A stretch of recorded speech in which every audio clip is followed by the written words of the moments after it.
Hello everyone, welcome to Tony Talks. Thank you all for watching. Till I'll see you in my next video. Stay safe, stay blessed. I love you. Bye. Ibi tó fẹ́ gbé ìrètí ẹ̀ ti pin wọ́n pọ̀ bẹ́ẹ̀ gan. In fact púpọ̀ ni wọ́n lágbálé fún káàkiri ẹgbẹ́ church agbálé fún àwọn èèyàn gan agbálé fún àwọn èèyàn gan. So okay ó ti ṣe gbà mí ìwọ ní ọkọ tẹ̀ náà wọ́n ní ọkọ tẹ̀ náà sórí pé ń rì wọ́n náà okay ó bu díẹ̀ ìpè díẹ̀ sí kí n lè rí kọjá síbẹ̀ yẹn Jésù sì rí kọjá sí apá kejì ó sì ń wá aṣọ so mo fẹ́ rí kọjá sí apá kejì so ní tó ń bọ̀ ń bí báyìí is a room self yóò wá náà rò ó ń lọ 2 story ló ń lọ nísàlẹ̀ a máa ní a room self 15 rather 15 nísàlẹ̀ àwọn kárí tó pàdé wọ́n bá 1,000 tani ẹni ẹgbẹ́ wọ́n pàdé ọmọ ẹni tó pàtẹ́wọ́ ni mo jẹ́ 1,000 darí torí pé o pàtẹ́wọ́ ìyẹn ò wá ní tí má ti so ilé ìkẹ́mọ̀ pàtẹ́wọ́ ẹ má jẹ́ kí òde bí o kéè mọ́ wà dàbí ìrù o padà so 15 rooms ló máa wà ń sálẹ̀ mo ti dá nǹkan lẹ̀ mi ò fún yẹn lówó èèyàn bá pàtẹ́wọ́ dàrọ̀ la mi ì fún ọ̀gá ẹ̀jí díẹ̀ ẹ̀yin ò wọ parapet kọ́ kí náà ń wọ̀ náà Jane Bobby kí náà ń bulletproof kótó àwọn ọlọ́kadà kọ́ o Jane eré kọjá síbi ọ̀gá wa so time òjò la wà mo fẹ́ bless ẹ̀ nítorí ṣe ń bì báyìí 15 rooms ló wà ń sálẹ̀ ọ̀nà mẹ́rin la fẹ́ ṣe sí but akọ́ fẹ́ bẹ̀rẹ̀ yọ̀kan náà kí Ọlọ́run alààyè kó bá wa bẹ̀rẹ̀. Àmín. A room serve àbí? Yes sir. A room serve nísàlẹ̀ a ní decking again lókè a room serve yẹn a ní toilet. Yes sir. A dẹ̀ ní kitchen. Yes sir. Ìwọ náà mo máa fún 500 náà parí àwọn 500. Ìwọ kọ́ kí lórúkọ ẹ̀ ògbó nínú gbọ̀n. Súnmọ́ bí ọwọ́ tó bí dùn o. Òun náà fún jọ bíìsì. Ó ń kí yín. Àwọn ọ̀rẹ́ rẹ̀ bá. Ẹ ti ń sáfó mi kó sún ẹ̀yìn ẹ̀ ń tí ò sáfó mi kó sún wájú. Bí ní ìlàjọ àjọ bless ẹni. So wọ́n foundation ẹ̀ máa délẹ̀ ẹ̀. Wọ́n dẹ̀ ń gbé lọ bá ń gbé ọ̀nà bí gbé ogun náà ṣe ní ẹlẹ́yìn ọ̀gá ẹkú ṣẹ́ o ẹgbẹ́ báyìí ṣe díẹ̀ so wọ́n ṣe ń lọ yìí adébẹ̀yẹn building church là ń wò yìí o building church là ń wò yìí òun lọ building church àti camp ló wà ń bí báyìí so ìtọ́ ń ṣẹlẹ̀ mí báyìí a room serve ó máa ní toilet á ní kitchen tiẹ̀ àfi rẹ́ǹtì o.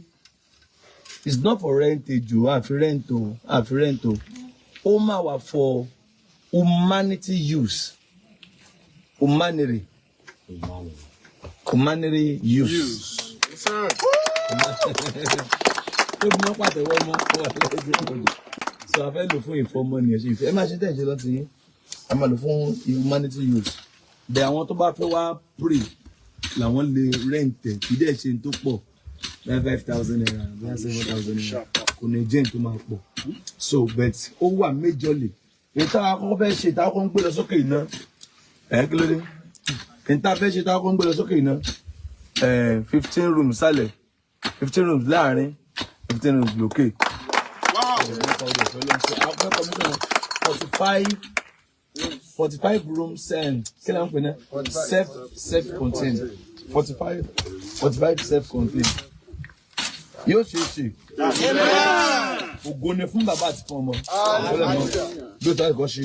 Ó mẹ́rin sí i, ó sì ayé àìnípẹ̀kun. Àmín.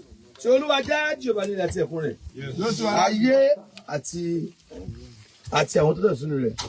Ó fi ìdí ẹ̀ sọlẹ̀ sórí òkun. Ó sì gbé kọrí àwọn ìṣàn mi. Ta ni ó gorí ìpínlẹ̀ lọ? Tàbí ta ni ó dúró ní mímọ́ rẹ̀?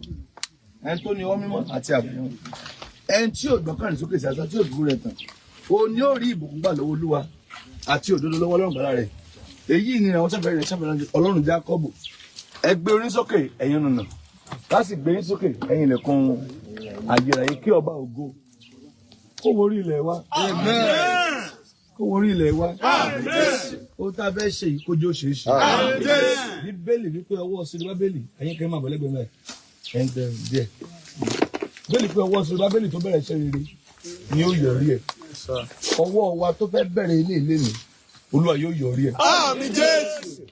Èmi kọ́ Ọlọ́run èmi kọ́ Ọlọ́run.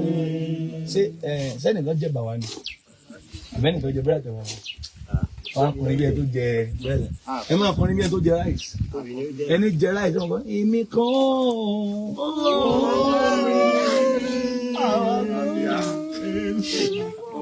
ìbọn ní sólúwà tiwa ṣé bàdàn náà nìyí so ohun tá a fẹ́ ṣe yìí Ọlọ́run nínú àánú rẹ̀ kó jẹ́ kó ṣe é ṣe. Ọwọ́ Olúwa kó bá wa rìnrìn àjò. Dáadáa bá ògbó yóò láti ṣe lágbára láti lágbára nínú. Àní ẹ gbórí sókè ẹ̀yin ọ̀nà ká sì gbẹ́ sókè ẹ̀yin ilẹ̀kùn ayẹyẹ kí ohun gbogbo lè di ṣíṣe. Kélé ìta fẹ́ dáwọ́lé yìí kó di ṣíṣe. Ká gbé gbogbo lẹ́lẹ́ yẹn. Ibi tó máa dé ẹ bá ń gbé lọ́kàn kó di ṣíṣe. Kó di ṣíṣe o. Kó di ṣíṣe o. Kó di ṣíṣe o. Kó di ṣíṣe o. Kó di ṣíṣe o. Kó di ṣíṣe o. Kó di ṣíṣe o. Kó di ṣíṣe o. Kó di ṣíṣe o. Kó di ṣíṣe o. Kó di ṣíṣe o. Kó di ṣíṣe o. Kó di ṣíṣe o. Kó di ṣíṣe o. Kó di ṣíṣe o. Kó di ṣíṣe o. Kó di ṣíṣe o. Ògo ni fún Olúwa. Ògo ni fún Ọlọ́run. Hallelujah. Ògo ni fún Ọlọ́run. Hallelujah. Olúwa pa ẹnu ọ̀tá mọ́. Àmín. A ó dẹ̀ yìn ọ́. Àmín. Jésù Olúwa wa. Àmín. Àmín. Gbogbo alájọṣe àjọ bẹ̀rẹ̀ àdẹ̀jọ yọrí ẹ̀ ní. Àmín. Èmi náà ó ṣe ẹ̀yin tẹ́ tó ní ó ṣe. Yes sir. Àwọn tó ọ̀rọ̀ rẹ fẹ́ wọ́n ṣe. Wọ́n ṣe. Wọ́n máa ṣe. Ǹtí ń gbà pé. Hello ma. God bless you. Hello ma. Mo ń gbọ́ yín. A wà lórí ilẹ̀ church náà ni. Ilẹ̀ church náà ni. So a fẹ́ ṣe ilé àwọn ọmọ aláìní, ilé arúgbó, ilé opó, ilé church, ilé camp tó yẹ pé àwọn èèyàn wọ́n máa rí lò sí ọ̀nì. Wà ẹ̀yin náà ti join, God bless you ma. Ẹ rí àánú gbà. Ẹgbọ́n wọn lè lo blọọkù kan. Ẹgbọ́n ẹ lo blọọkù kan. 600 sir. 600 na blọọkù kan. Yes sir. Stone dust. Lo stone dust. Stone dust lalo. Ẹja lo stone dust kan.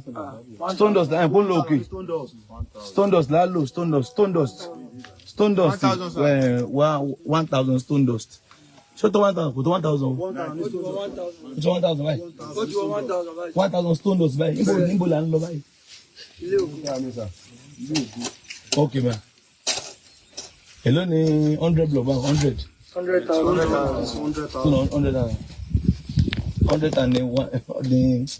100,000 ni stone dust na ni 100 yẹ.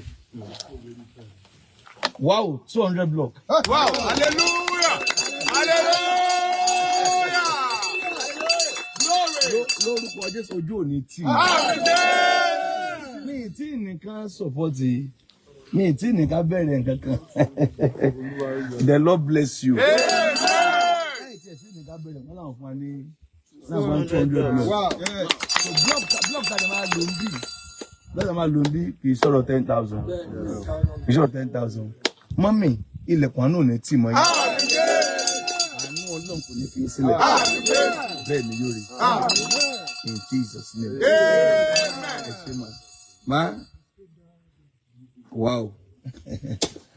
Ẹ ṣé ma. God bless you ma. Ẹ ṣé mọ́mì.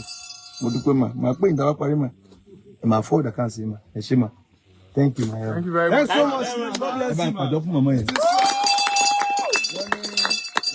Wọ́n ní táwọn parí wọ́n lájọ máa ṣe ni. Àwọn èèyàn wà lọ́wọ́ ẹgbẹ́ gan. Ojú ò ní tì yín. Eléyìí ti di àjọṣe o. O ni wọ́n ń là yìí. Kò ní dúró tó fi parí. I'm in the next few months. A fẹ́ commission rẹ̀. Ṣé commission ni? Is it commission? Ẹ̀yin ọ̀gbìn ilé Buddha. Is it commission? Commission. I fẹ́ ṣí. Commission.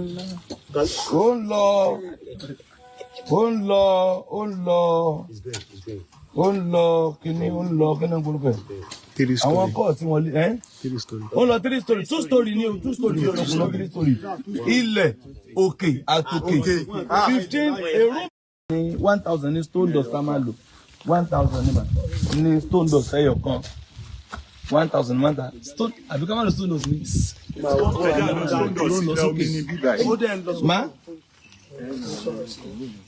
Ma? Bẹ́ẹ̀ ni ma 1000 stone dust ni o 1000 náà ta 1000. 1000 lẹ́yọ̀ kan. Bẹ́ẹ̀ ni ma. Yes ma mi mo dúpẹ́ ma ojú òní tí ma ẹ ṣé ma thank you ma yes ma. Ìdí táyé fẹ́ fi lo stone dust ni pé ó yẹ kó kí lè fẹ́ kọ́ sọ. Ìdí táyé fi lo stone dust ni pé ó yẹ kó strong toró ń lọ sókè. Normally àwọn blọọkù báyìí àwọn ilé kò tí ì ju 600 650 lọ. Àwọn míì ń tàn 700 but stone dust tó máa ń ìpè ń re ìpè ẹ̀yin èèyàn mi kò ní bàjẹ́ fún yín.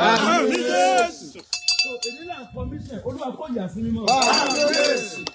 Ọlọ́run ìwọ ló fẹ́ bẹ̀rẹ̀ bí fún rẹ kì í ṣe mi o.